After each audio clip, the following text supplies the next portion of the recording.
Les salariés de ST Microélectronique se mobilisaient. Ils réclament le versement de la prime exceptionnelle de fin d'année. Ils pointent du doigt les 802 millions d'euros de bénéfices de l'entreprise. Trouver chaussures de ski à son pied peut parfois être difficile. C'est dans cette lignée que s'est lancé Digital Test Center, une application qui permet à ses usagers de trouver tous les avis sur les équipements de ski. Et puis coup d'envoi de la 3e édition du festival Au Rire, etc. Au total, 6 soirées d'humour sont prévues sur l'agglomération grenobloise, à commencer par l'espace Paul Jargot à Crolles. Bonsoir à tous et bienvenue dans ce JT du lundi 21 janvier 2018. Les principaux titres de l'actualité du Grand Grenoble en 10 minutes, c'est toutes les heures à partir de 18h.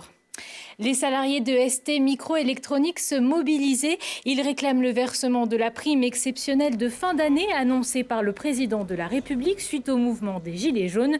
Sur la base du volontariat, cette mesure permet aux entreprises de verser une prime exceptionnelle pour les salariés rémunérés jusqu'à 3 600 € net par mois, pouvant aller jusqu'à 1 000 € sans charge ni impôt.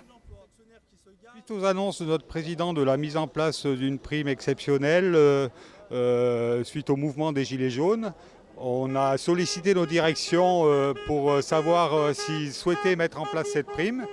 Et ils ont répondu par la négative en disant qu'ils allaient plutôt se diriger sur un abondement de l'intéressement, ce qui n'est pas du tout ce qui était présenté initialement. On a fait circuler un fichier où effectivement on avait la visibilité des entreprises du même gabarit d'ST qui ont mis en place cette prime pour répondre à la demande du président.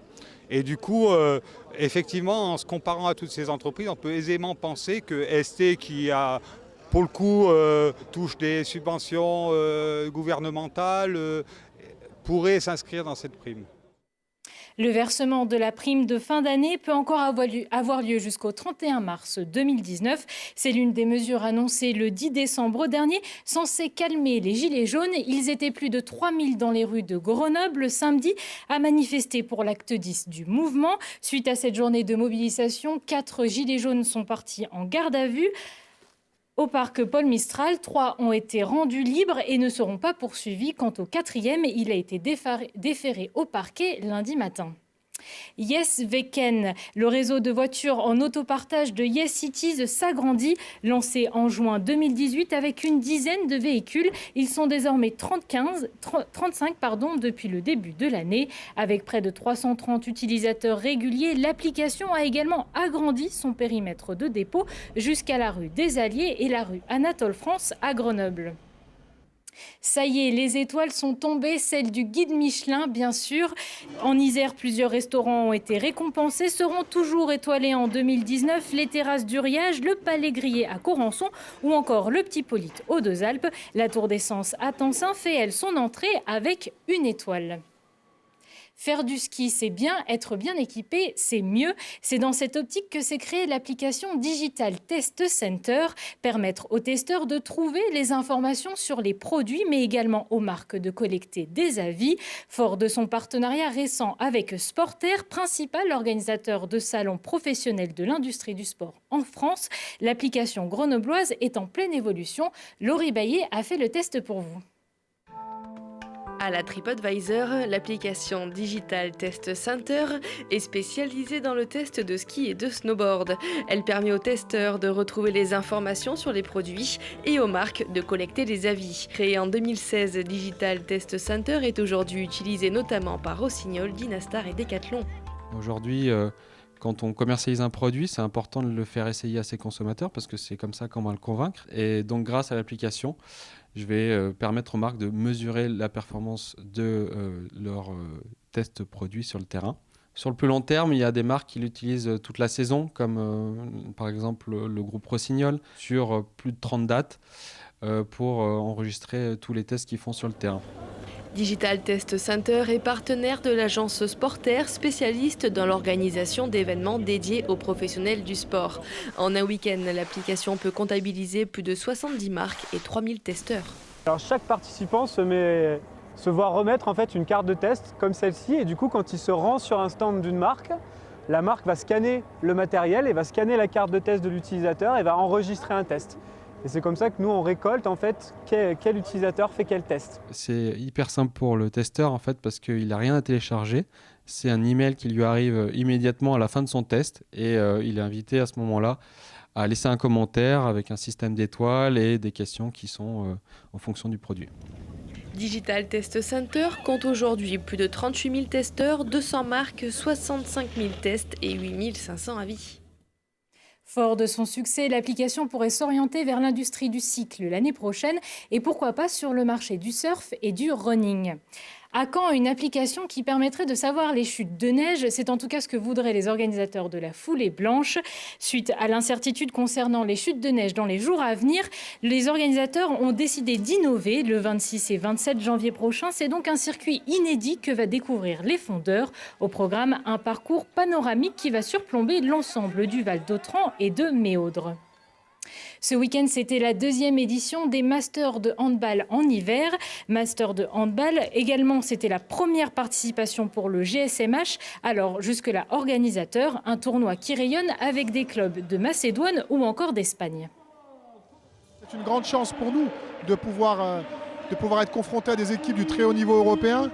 Mais c'est surtout une grande fierté car on sait, quand on sait d'où on vient et que voilà, on voit qu'aujourd'hui le travail a porté ses fruits et qu'on est en capacité sportive de rivaliser avec de tels effectifs, c'est une grande fierté pour nous. Au-delà de tout ce qui est test sportif, c'est une grande fierté. Ce tournoi, nous l'avons connu grâce à notre entraîneur principal. Il est très intéressé par l'idée de faire la pré-saison en dehors d'Espagne. Jouer contre d'autres équipes et changer de rivaux, au niveau du calendrier, c'est parfait pour nous. Nous sommes enchantés d'être là. Nous aimons changer d'air, évoluer contre un autre style de handball. On joue différemment en France et en Espagne et pour nous c'est une chance. Un tournoi connu comme celui-là, jouer contre des équipes françaises et une macédonienne.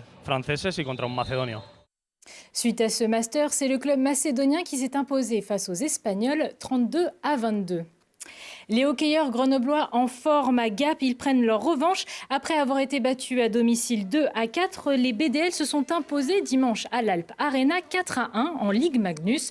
Grenoble conforte ainsi sa deuxième place au classement. À noter également le retour de deux joueurs, Kyle Hardy et Sacha Trail, deux anciennes recrues du club. Autre résultat sportif du week-end avec du rugby, le FCG s'est lourdement incliné face à Trévise 7-39 au Stade des Alpes en challenge européen. Les Grenoblois pourront désormais se concentrer sur le seul objectif de la saison, le maintien en top 14.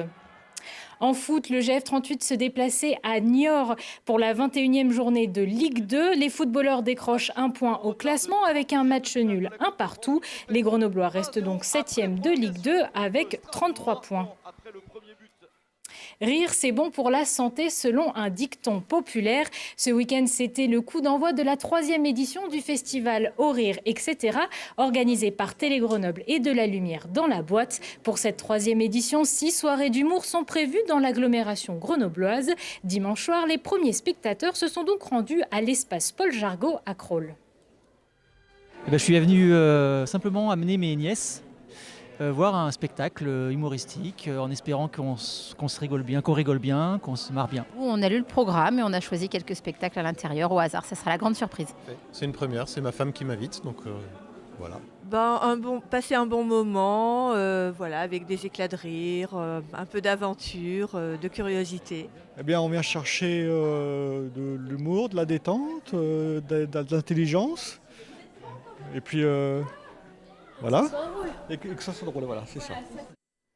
Le festival Au Rire, etc., c'est jusqu'au 26 janvier prochain et ce sera retrouvé toute la semaine sur notre antenne avec l'émission Si on parlait. Thibault Leduc recevra les humoristes, les organisateurs et les découvertes du festival. Ce sera tous les jours à 18h15, 20h15 et 23h15.